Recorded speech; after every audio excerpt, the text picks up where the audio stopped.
ವೀಕ್ಷಕರೇ, ನಿಧಿ ಅಡುಗೆ ಚಾನಲ್ಗೆ ನಿಮಗೆಲ್ಲರಿಗೂ ಸ್ವಾಗತ.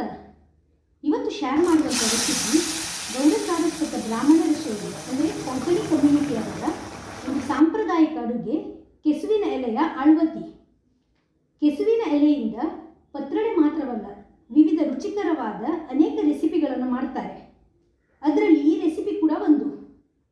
ಇದು ಕೃಷ್ಣ ಜನ್ಮಾಷ್ಟಮಿ, ಅನಂತ ಚತುರ್ದಶಿಯ ಸಮಯದಲ್ಲಿ ಸೌತ್ ಕೇರಳದ ಮನೆಗಳಲ್ಲಿ, ದೇವಸ್ಥಾನಗಳಲ್ಲಿ ಬೂರಿ ಸಮಾರಾಧನೆಗೆ ಹೆಚ್ಚಾಗಿ ಮಾಡ್ತಾರೆ.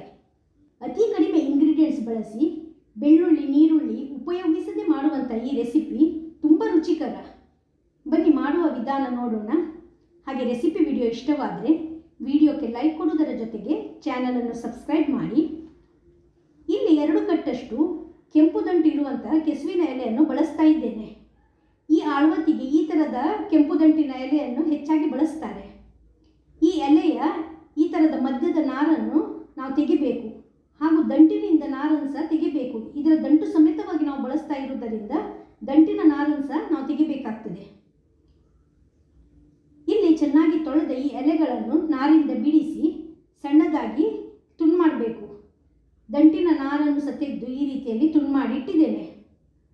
ಕೆಸುವಿನ ಎಲೆಯಲ್ಲಿ ತುರಿಕೆಯ ಲಕ್ಷಣ ಇರುವುದರಿಂದ ಇದಕ್ಕೆ ನಾನು ಇಲ್ಲಿ ಅಮಟೆಕಾಯಿಯನ್ನು ಬಳಸ್ತಾ ಇದ್ದೇನೆ. ಇಲ್ಲಿ 3 ಅಮಟೆಕಾಯಿಯನ್ನು ತೊಳೆದು ಅದರ ಹೊರಗಿನ ಸಿಪ್ಪೆ ಹಾಗೂ ಒಳಗಿನ ಗಟ್ಟಿ ಭಾಗವನ್ನು ತೆಗೆದಿಟ್ಟಿದ್ದೇನೆ. ಇವೆರಡನ್ನು ಸಹ ಬಳಸಬೇಕು.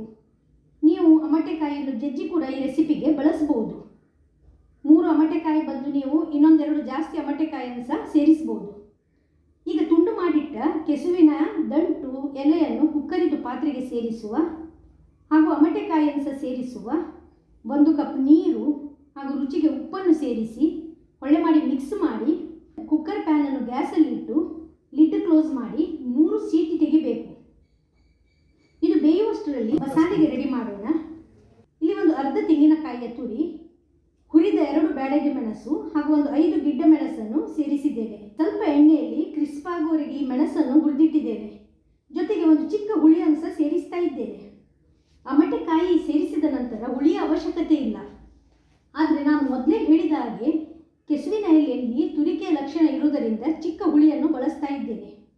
ಇವೆಲ್ಲವನ್ನು ಮಿಕ್ಸಿ ಜಾರಿಗೆ ಸೇರಿಸಿ ಅಗತ್ಯಕ್ಕೆ ಬೇಕಾದಷ್ಟು ನೀರನ್ನು ಸೇರಿಸಿ ಇದನ್ನು ನುಣ್ಣಗೆ ರುಬ್ಬಿಕೊಳ್ಬೇಕು. ಈಗ ನೋಡಿ, ಮಸಾಲೆ ರುಬ್ಬಿದ್ದು ಆಗಿದೆ. ಈ ರೀತಿ ಸ್ಮೂತಾಗಿ ರುಬ್ಬಿದ್ದೇನೆ. ಈ ಬದಿ 3 ಸೀಟಿ ಬಂದಾಗಿದೆ. ಎಲೆ ಕೂಡ ನೋಡಿ ಚೆನ್ನಾಗಿ ಬೆಂದಿದೆ. ಚೆನ್ನಾಗಿ ಮಿಕ್ಸ್ ಮಾಡುವ ಇದನ್ನು. ಈಗ ಇದನ್ನು ಅಗಲವಾದ ಪಾತ್ರೆಯಲ್ಲಿ ಸೇರಿಸಬೇಕು. ರುಬ್ಬಿದ ಮಸಾಲೆಯನ್ನು ಸಹ ಸೇರಿಸುವ. ಚೆನ್ನಾಗಿ ಬೇಯಿಸಿದ ಎಲೆಗಳ ಜೊತೆಗೆ ಈ ಹಾಕಿದ ಮಸಾಲೆ ಹೊಳ್ಳೆ ಮಾಡಿ ಬೆರೆಯಬೇಕು. 1 ಕಪ್ ನೀರನ್ನು ಸೇರಿಸುವ.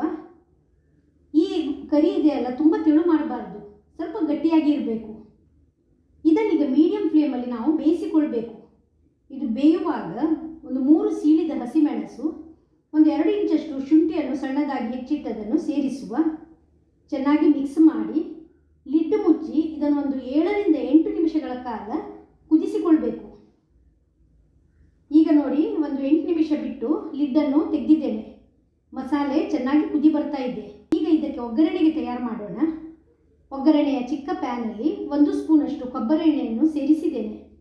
ಬಿಸಿಯಾದ ತಕ್ಷಣ ಅರ್ಧ ಸ್ಪೂನ್ ಸಾಸಿವೆ, 3 ಗರಿಯ ಕರಿಬೇವಿನ ಎಲೆ ಸೇರಿಸಿ ಚೆನ್ನಾಗಿ ಹುರ್ಕೊಳ್ಬೇಕು. ಇಲ್ಲಿ ಒಗ್ಗರಣೆ ಚೆನ್ನಾಗಿ ಫ್ರೈ ಆಗಿದೆ. ಮಸಾಲೆ ನೋಡಿ ಚೆನ್ನಾಗಿ ಕುದಿ ಬರ್ತಾ ಇದೆ. ತಯಾರಿಸಿದ ಒಗ್ಗರಣೆಯನ್ನು ಈ ಮಸಾಲೆಗೆ ಸೇರಿಸುವ.